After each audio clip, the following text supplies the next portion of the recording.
오늘은 교과서 30페이지, 교과서 30페이지랑 31페이지에 있는 세계화와 세계화에 따른 다국적 기업의 실현에 대해서 한번 살펴보도록 하겠습니다.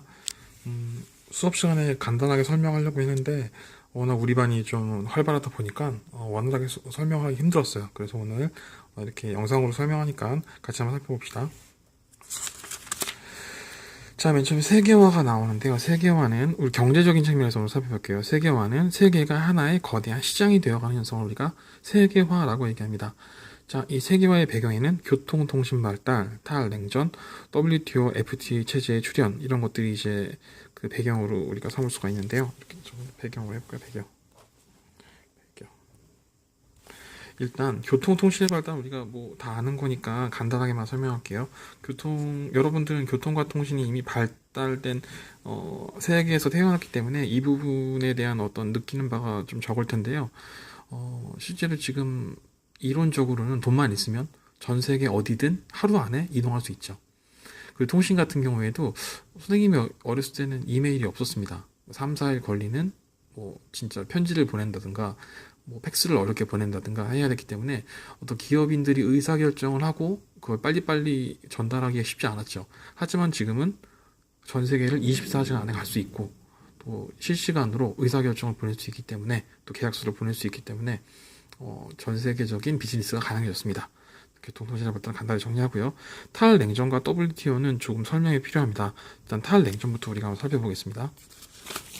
자, 탈냉전을 이해하려면 우리가 먼저 냉전이라는 개념을 한번 살펴봐야 되는데요. 냉전은 영어로 콜드워죠. 자, 우리가 60년대부터 90년대 초반까지를 냉전시기 이렇게 부릅니다. 자, 그럼 여기서 우리가 한번 생각해 볼게요. 냉전의 반대말은 뭘까요? 열전이겠죠. 뜨겁게 전쟁하는 거겠죠. 근데 우리 인류가 2차 대전 이후로 60년대에서 90년대까지는 전쟁을 못하게 됩니다. 왜 못하게 되느냐? 만약에 당시 자유진영으로 대표되는 미국과 그렇죠? 공산진영으로 대표되는 소련이 맞붙는다면 무슨 전쟁이 되겠습니까? 그렇죠? 핵전쟁이죠. 자, 여기서 간단히 핵무기를 잠깐 얘기해 보려고 하는데요. 이건 우리 앞으로 공부하면서 꼭 필요한 얘기라서 좀 여담 같지만 하겠습니다. 여러분이 핵미사일하고 핵무기를 많이 헷갈려 하는데요. 일단 핵폭탄이 있는 겁니다. 그 히로시마와 나가사키에 떨어진 핵폭탄 같은 경우에 중심부 온도가 3억도라 그러죠. 그래서 태양보다 뜨겁고요. 사람의 증발해 버렸다고 합니다. 굉장히 무서운 무기인데 이 한번 터지면 도시 하나가 날아가는 굉장히 무서운 무기입니다. 근데 이제 미사일이라고 많이 헷갈리는데 미사일은 여러분 운반체입니다. 여러분이 핵폭탄을 만들었지만 그래서 원하는 지점까지 가져가야겠죠. 내가 뭐 예를 들면 워싱턴을 폭파시키려고 하려면 핵폭탄을 가지고 워싱턴까지 가야겠죠. 가는 방법이 여러 가지가 있는 겁니다. 예를 들면 옛날 일본 히로시마처럼 비행기에 실어서 떨어뜨릴 수 있겠죠. 비행기에 실으면 뭐가 될까요? 핵 폭격기가 되겠죠. 이걸 잠수함에 실으면 핵 잠수함이 되겠죠. 이걸 미사일에 실으면 핵 미사일이 될 겁니다. 미사일 얘기를 잠깐 해볼게요. 여러분 여기가 이제 한국입니다. 빨리 맞다 그러세요. 자, 여기가 미국입니다. 빨리 맞다 그러세요. 지구입니다. 맞죠? 자, 우리나라에서 미국까지 가는데 비행기로 가본 친구들이 있을지 모르겠는데 보통 빠르면 11시간에서 좀 많이 가면 14시간까지 걸리게 됩니다. 그래서 상당히 오래 걸리죠. 비행기에 실어 간다면 10시간 이상의 시간이 걸리겠죠. 자, 미사일은 뭐냐? 미사일은 사실은 하늘에다 대고 쓰는 게 아니라 우주에다가 쓰는 겁니다. 미사일을 씁니다. 쓰면 우주로 날아가겠죠? 우주로 날아가서 우주 공간은 진공 상태니까 공기 저항이 없겠죠. 공기 저항이 없으면 빠르게 이동할 수 있겠죠. 그래서 빨리 이동해서 미국 본토까지 가는데 보통 15분 정도가 걸린대요. 엄청나죠? 소리보다 빠른 거죠. 그래서 비행기보다 훨씬 더 시간을 절약할 수가 있죠. 그리고 다시 우주상공에서 대기권으로 진입하게 됩니다. 자, 한번 생각해봅시다. 우주를 쏴서 궤도를 돌다가 다시 진입하는 거, 이거 뭐랑 비슷합니까? 그렇죠. 인공위성이랑 비슷하죠. 인공위성이 여러분 굉장히 큰 의미를 갖는 게 인공위성을 쏠 수 있으면 뭐를 쏠 수 있는 겁니까? 그렇죠. 인공위성 대신 로켓에다가 핵탄두를 장착하면 핵미사일이 되는 거예요. 그래서 우리가 얼마 전에 나로호를 발사했을 때 여러분 생각에는 별거 아닌 것 같지만 어른들이 굉장히 크게 축하하고 큰 의미를 부여했습니다. 그 의미는 인공위성을 쏠 수 있는 나라는 대륙간 탄도탄, 핵 미사일도 발사할 수 있는 나라가 되기 때문입니다. 자, 그래서 핵 미사일이 이제 개발이 되는 겁니다. 얼마 전에 북한이 쐈다 그러죠? 참 슬픈 일인데, 자, 핵 미사일이 이제 만들어집니다. 요즘은 또 기술이 좋아져서, 자, 미사일입니다. 빨리 맞다 그러세요. 핵 미사일이 있으면 이 안에 핵탄두를 20개까지 실을 수가 있대요. 핵폭탄이 20개 들어있는 미사일이 만들어졌습니다. 자, 그럼 어떻게 하느냐? 예를 들면 소련이 미국을 향해서 미사일을 발사하면 일단 한 개가 나가죠. 이게 우주 공간에서 20개로 분리가 됩니다. 그리고 미국 상공에서 떨어질 때는 20개의 핵폭탄이 20개의 각각 다른 도시를 동시에 타격할 수 있게 됩니다. 그러면 미국은 어떻게 되는 겁니까? 그쵸? 멸망하겠죠. 자, 그래서 요새는 핵무기가 너무 발달돼서 핵미사일 한 방으로 한 국가가 몰락할 수 있는 그런 위력을 갖게 됐어요. 자, 그럼 여기서 이제 한번 우리가 생각해 볼 게 있어요. 여러분이 아마 이제 싸울 때 전문용어로 선빵을 날린다 그러는데, 여러분 장군들이 이런 생각을 해보겠죠. 우리가 먼저 친다면 이기지 않을까? 예를 들어서 우리가 먼저 소련의 핵기지들을 모두 파괴한다면 핵전쟁을 승리할 수 있다라고 생각했겠죠. 이런 생각을 장군들도 했을 겁니다. 그런데 이걸 막은 발명품이 있습니다. 그게 여러분 놀랍게도 핵잠수함입니다. 핵잠수함 잠깐 볼게요. 자, 잠수함을 그려보겠습니다. 잠수함입니다. 자, 빨리 맞다 그러세요. 자, 핵잠수함은 두 가지 의미로 핵잠수함인데, 일단 핵잠수함 안에는 20개 정도의 핵미사일이 튜브로 들어갑니다. 이렇게. 그래서 이 안에서 뚜껑이 열리고 미사일이 발사가 됩니다. 근데 이것도 재밌는 게 물속, 바닷속 200m에서 발사합니다. 튜브에 미사일을 넣어서 바다 위로 끌어올린 다음에 바다 위에서 캡슐이 분리되고 미사일이 발사되는 거예요. 그래서 핵잠수함이고요. 또 한 가지 의미 뭐냐면 이 핵잠수함 안에는 원자로가 들어있어요. 그러니까 기름 엔진이나 디젤 엔진이 아니라 원자력 엔진이 들어가 있다고 보면 됩니다. 이게 왜 대단하냐면 원자로 안의 연료봉은 수명이 20년이 넘습니다. 즉 핵잠수함은 20년 동안 기름을 넣을 필요가 없습니다. 그럼 물은 어떻게 할까요? 물은 바닷물을 정화시킵니다. 공기는 어떻게 할까요? 물이 H2O죠. H2에서 뭘 뽑아낼 수 있어요? 그렇죠. 산소를 뽑아낼 수 있죠. 그래서 산소도 만들어냅니다.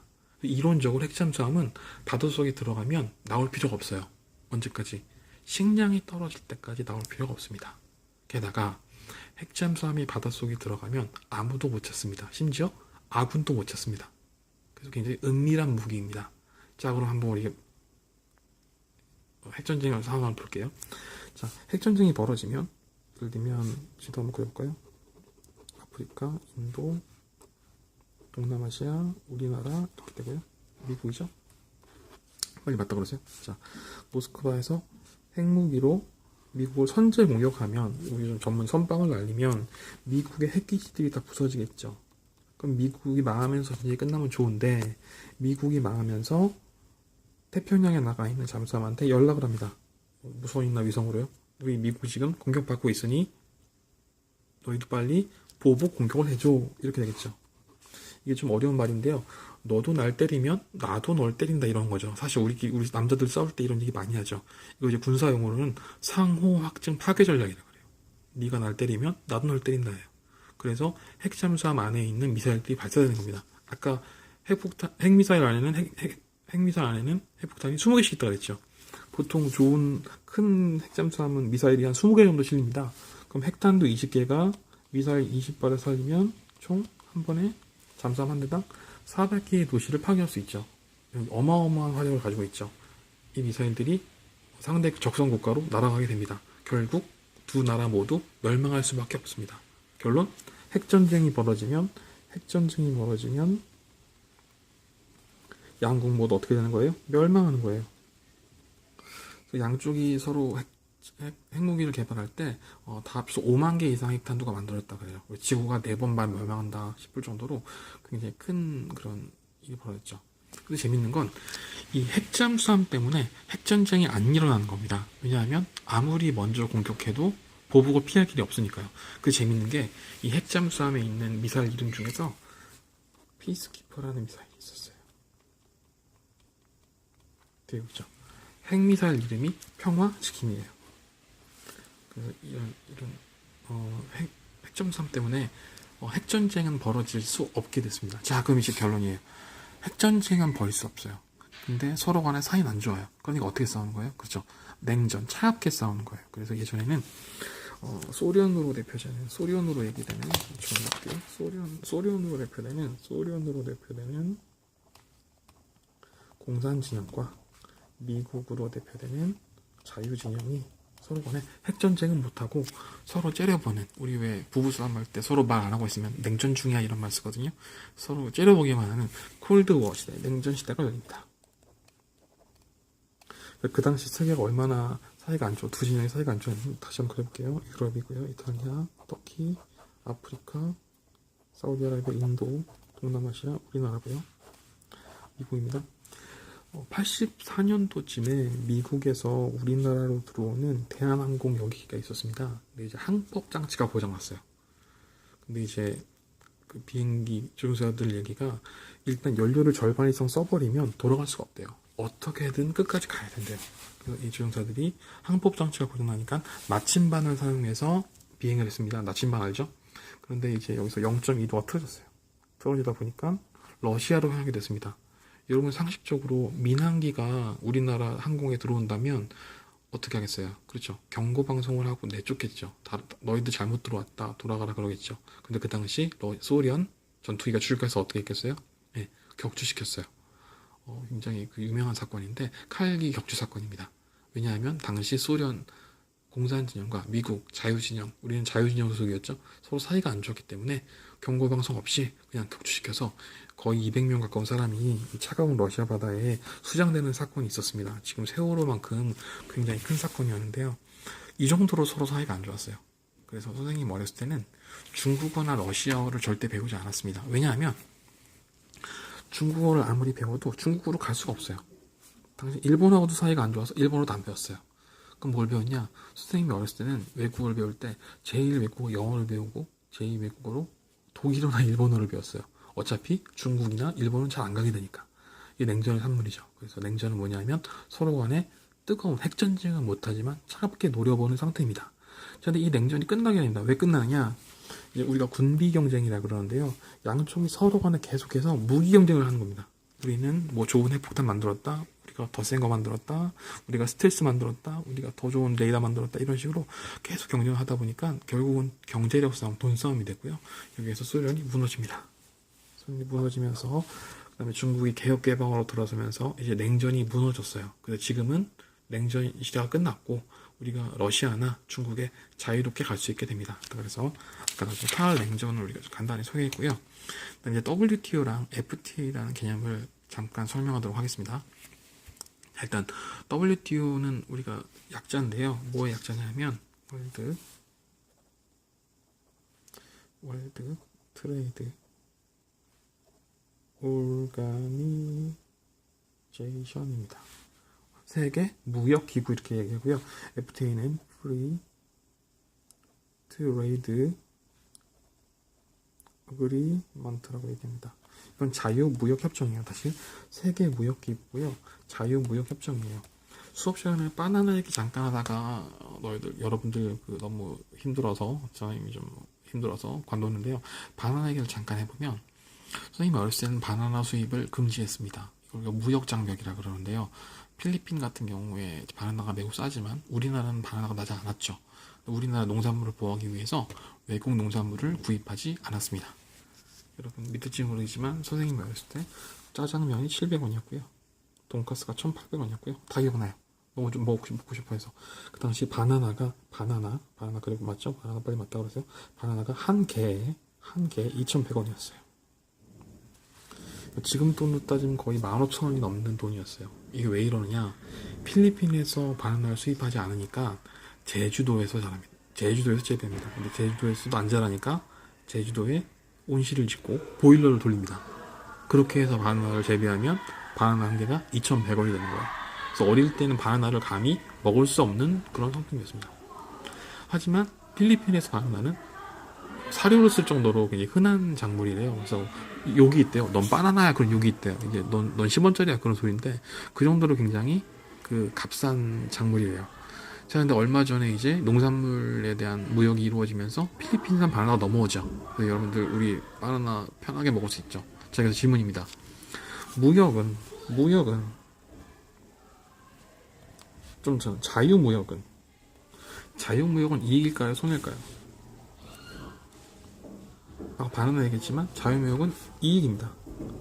물론 손해를 보는 사람도 있죠. 누가 손해 봅니까? 그렇죠. 제주도 온실 주인들은 망하겠죠. 취약하니까요. 자, 근데 이제 이건 좀 선생님이 쉽게 설명하려고 한 얘기고, 여러분이 고등학교 가면 비교이라는 이론을 배우는데 수학적이고 경제학적으로 자유무역은 우리 모두에게 이익이라고 증명이 됐습니다. 그래서 아무리 못 사는 나라라도 자유무역을 하면 이익을 보게 됩니다. 자, 그러면 이 자유무역은 좋은 것이다라는 것은 경제학을 1년만 공부한 사람이라면 누구나 얘기할 수 있는 부분이 됐습니다. 자, 그럼 여기서 이제 전 세계가 자유무역을 해야겠다는 말에 동의하겠죠. 그래서 만든 게 여기 나와 있는 WTO, 세계무역기구입니다. 세계무역기구는 뭐 하는 곳이냐면 무역 장벽을 없애는 곳이에요. 예를 들어 대표적인 무역 장벽 중에서 수입 금지가 있죠. 수입 금지는 거의 없어졌고요. 자, 그 다음에 관세라는 게 있죠. 관세가 뭐냐면 외국에서 수입하는 물건에 세금을 떼는 거죠. 예를 들어 7천만 원짜리 벤츠입니다. 빨리 맞다 그러세요. 벤츠입니다. 벤츠가 우리나라에 들어오면 1억이 되죠. 왜 그렇습니까? 3천만 원에 관세를 붙이죠. 그럼 자, 국가에서 이 7천만 원짜리 차에 3천만 원의 관세를 붙이더니 국민들에게 메시지를 보내는 겁니다. 어떤 메시지입니까? 그렇죠. 외국 물건 사지 말라는 메시지죠. 왜요?